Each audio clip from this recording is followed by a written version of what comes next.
दोस्तों, कैसे हैं आप सभी। स्वागत है आपका मेरे YouTube चैनल पे, मेरे एक नए व्लॉग पे। तो जी हाँ दोस्तों, आज का टॉपिक है, जैसा कि आप थंबनेल देख के यहाँ पे आए होंगे, कि भारत के नोटों पर या भारत की करेंसी पर बापू का ही चेहरा क्यों है, महात्मा गांधी जी का चेहरा ही क्यों है, और ये चेहरा है तो ये कब और कैसे आया प्रचलन में।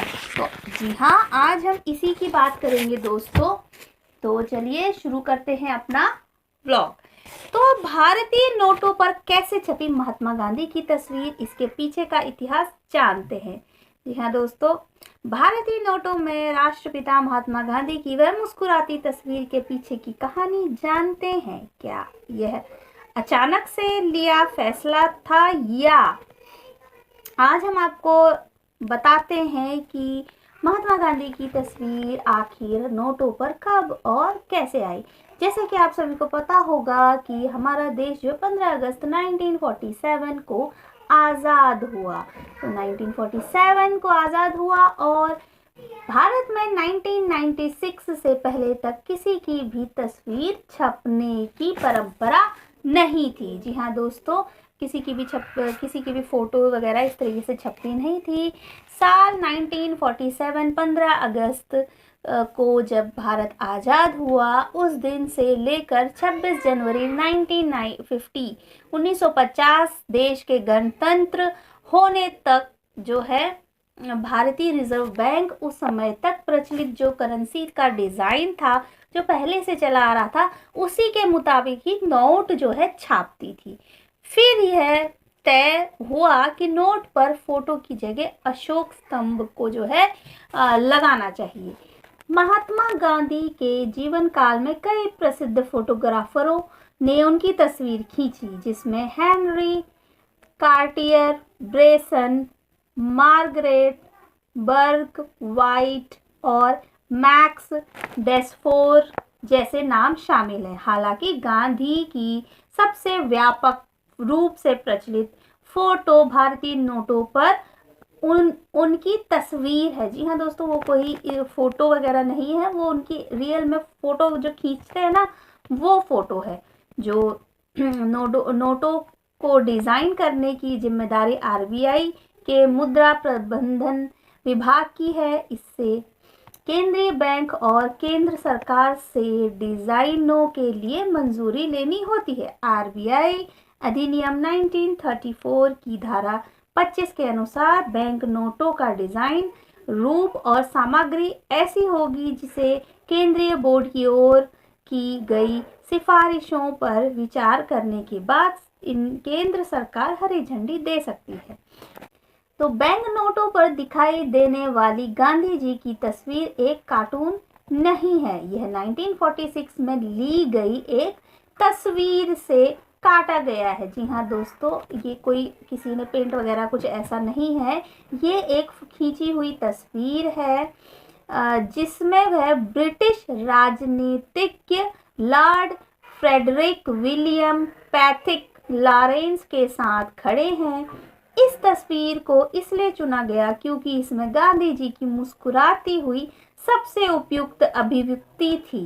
विशेष रूप से उस विशेष तस्वीर के फोटोग्राफर और उसका चयन करने वाले व्यक्ति की पहचान अभी भी नहीं पता चल पाई है। नोटों को डिजाइन करने की जिम्मेदारी आरबीआई के मुद्रा प्रबंधन विभाग की है।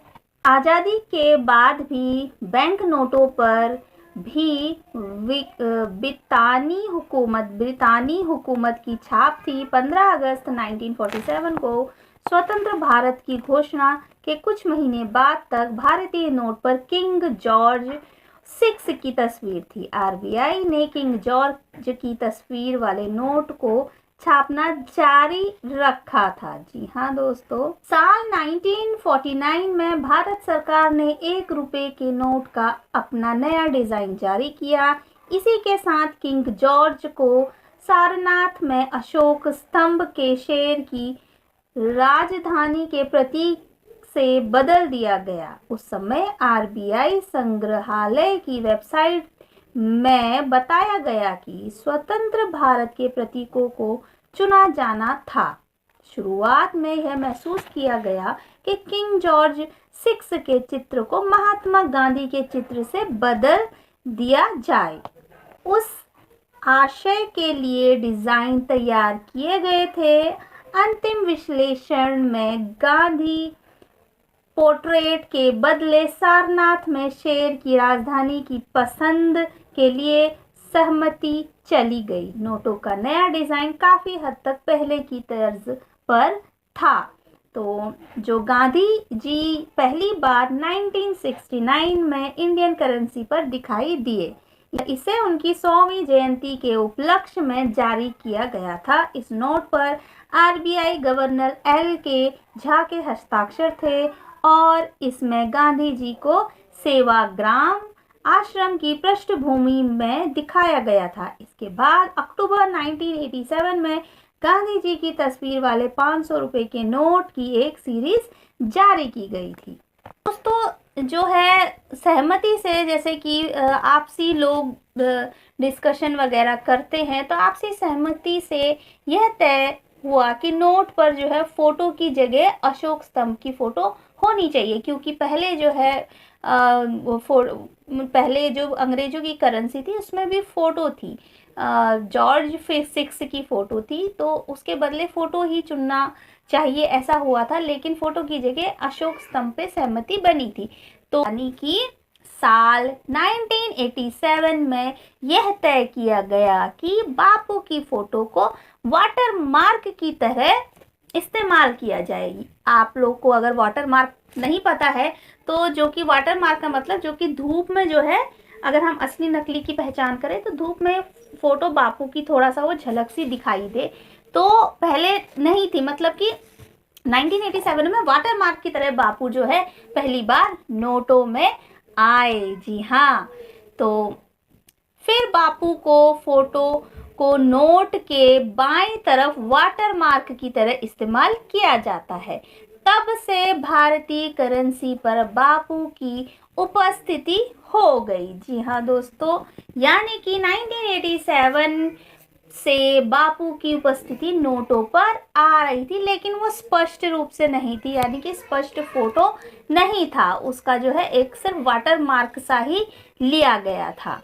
फिर आता है 1996 में नोटों का रंग ढंग जो है दोस्तों थोड़ा सा जो है बदल गया। आरबीआई ने पहली बार 1996 में महात्मा गांधी की तस्वीर छापने का चलन शुरू किया। तो दोस्तों महात्मा गांधी का जो फोटो है वो 1996 में पहली बार नोटों पर आना चालू हुआ। उससे पहले तक उनका सिर्फ वाटर मार्क आता था और 1987 से पहले तक तो उनका वाटर मार्क भी नहीं था। सिर्फ और सिर्फ अशोक स्तंभ जो है वो जो जॉर्ज 6 की जो फोटो थी उसको हटा करके वहाँ पे अशोक स्तंभ जो है उसकी फोटो लगाई गई थी। तो यानी कि 1987 में वाटर मार्क आया, उसमें बापू की उपस्थिति हो गई नोटों में, और फिर 1996 में पहली बार हमारे महात्मा गांधी जी बापू जी जो है फोटो में मतलब उनकी फोटो जो है करेंसी में आई। तो दोस्तों वो कोई कार्टून या कोई पोर्ट्रेट पिक्चर नहीं है। उनकी जो फोटो जो आप हंसती हुई फोटो देखते हैं, तो मैं जैसे कि बता चुकी हूँ वो एक खींची गई फोटो है। जी हाँ दोस्तों, उस फोटो को खींचा गया है।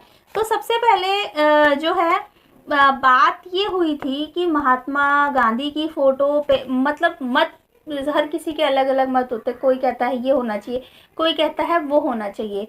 तो महात्मा गांधी की फोटो ही इसलिए छपी क्योंकि वो जो है पूरे देश को रिप्रेजेंट कर रहे थे आज़ादी की लड़ाई के समय से, क्योंकि आज़ादी की लड़ाई में सबसे ज़्यादा जो है महात्मा गांधी जी का जो योगदान है, बाकी बहुत सारे लोगों का भी योगदान है, लेकिन जो इस तरीके से मतभेद ना हो कि उसकी फ़ोटो क्यों, इसकी क्यों नहीं, इसकी क्यों, उसकी क्यों नहीं। हालांकि मतभेद तो हमें अभी भी देखने को मिलते हैं। कई जगह लोग कहते हैं कि महात्मा गांधी की फ़ोटो नहीं होनी चाहिए, भगत सिंह की होनी चाहिए, या इनकी होनी चाहिए, या उनकी होनी चाहिए। तो दोस्तों ऐसे तो स्वतंत्रता सेनानी बहुत सारे हैं, तो किस किस का हम फोटो में देखना चाहेंगे, है ना। तो एक एक वो होता है ना, इतने सारे में से एक कॉमन निकाल लेना। तो इसी तरीके से बापू का भी चयन हुआ और सभी की सहमति से, सभी के मत से कि बापू की फ़ोटो लगनी चाहिए, क्योंकि वो पूरे इंडिया को इंटरनेशनली तौर पे बाहर भी, विदेशों में भी बापू रिप्रेजेंट कर रहे थे, बापू को सभी लोग जानते थे। तो इसीलिए मेरे ख्याल से मुझे ऐसा लगता है कि उनको चुना गया होगा। तो दोस्तों, कैसा लगा आपको ये आज का टॉपिक? और हाँ, पहले तो ये आप ये मत समझिए कि ये बस एक कार्टून नुमा तस्वीर है। ये कार्टून नुमा तस्वीर नहीं है, इसकी मैं फ़ोटो लगा दूंगी, आप लोग देख लीजिएगा कि किस तरीके से ये बापू की रियल फ़ोटो है जो कि ली गई थी, खींची गई थी।